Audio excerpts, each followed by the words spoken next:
Greetings, this is a reading of the book The Airship Golden Hind. Some of the language in this book has not aged well and is indeed no longer politically correct. Take caution when listening to this visual audiobook. Footage and photography are provided by Photations. At Photation, we believe that the world would be a better place if people spent their time being creative. Join us and practicing art so we all can be the master of art. Find our prints available at our store www.photationsstore.com. Keep our artwork alive by making a donation at photationsdonations.com. The Airship Golden Hind by Percy F. Westerman. Chapter 23, A Dumping Operation. The heavily laden Golden Hind resumed her delayed journey. Both gas bags and planes had to do their full share of work to keep the airship afloat. She was flying low, but making good progress.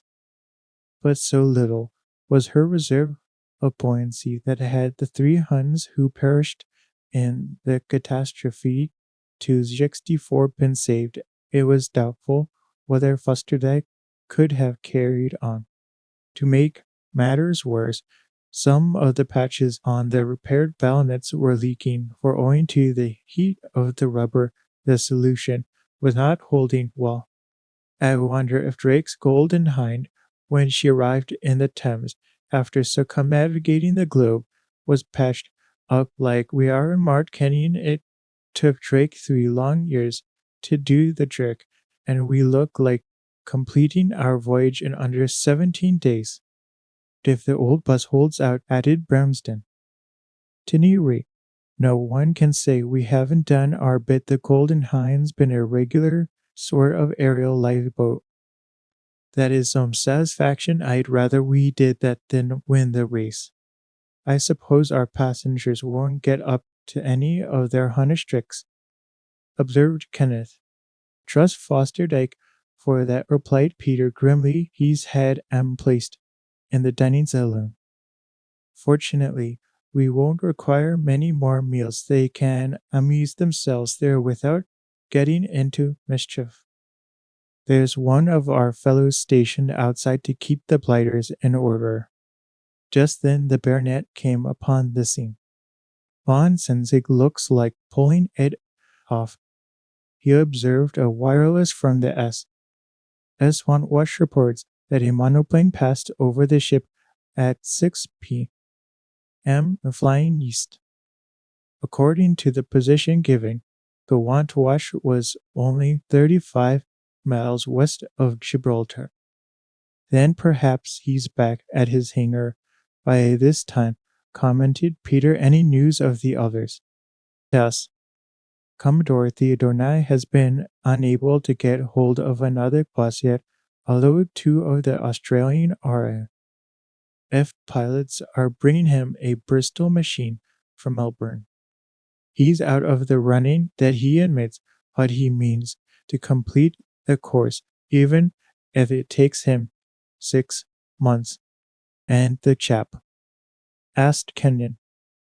Not a word, replied the baronet. He's keeping quiet. But mark my words, that quadruplane will turn up unexpectedly. If his bus had British motors, he would have romped home in less than a week. What engines has he? Asked Bramston. Japanese, replied Fosterdijk, passable imitations of ours and good up to a certain point. But give me British engines all the jolly old time. Although the baronet made frequent inquiries of the operator, no wireless messages concerning von Senzig came through. Perhaps he's crashed, suggested Peter. Not he, replied Kenyon. That Hunt's got the luck of a cat with 9 lives. He's playing his own game.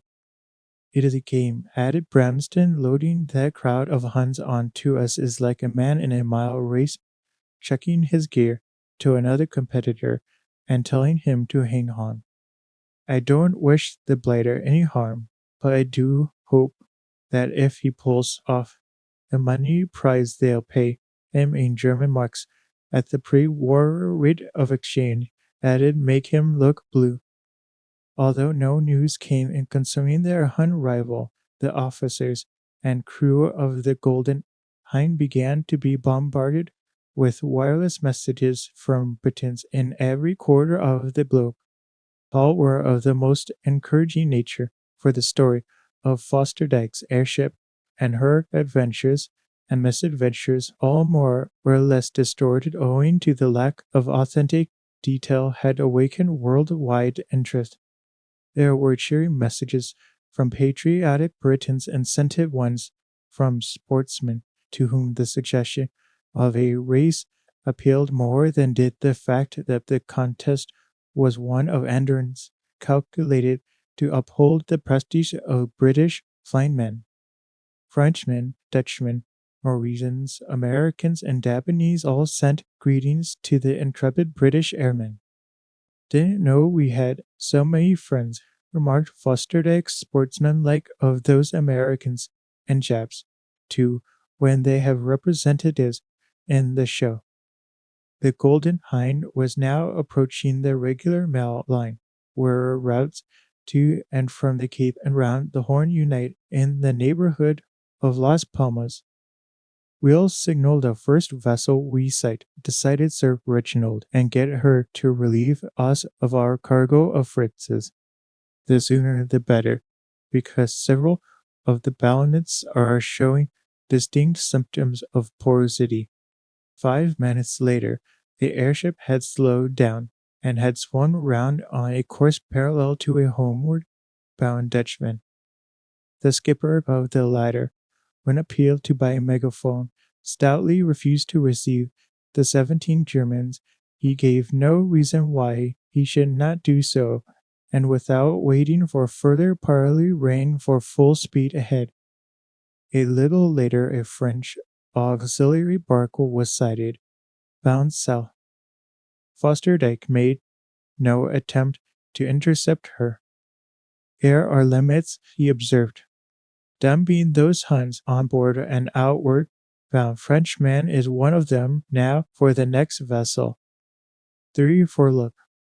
The third was a British tramp, bound from Montevideo for Naples. Her old man, although ignorant that a round-the-world aerial race was in progress, or even in contemplation, readily agreed to help the Golden Hind on her way. "I'll find use for 'em," he added with infinite relish. "They'll work their passage.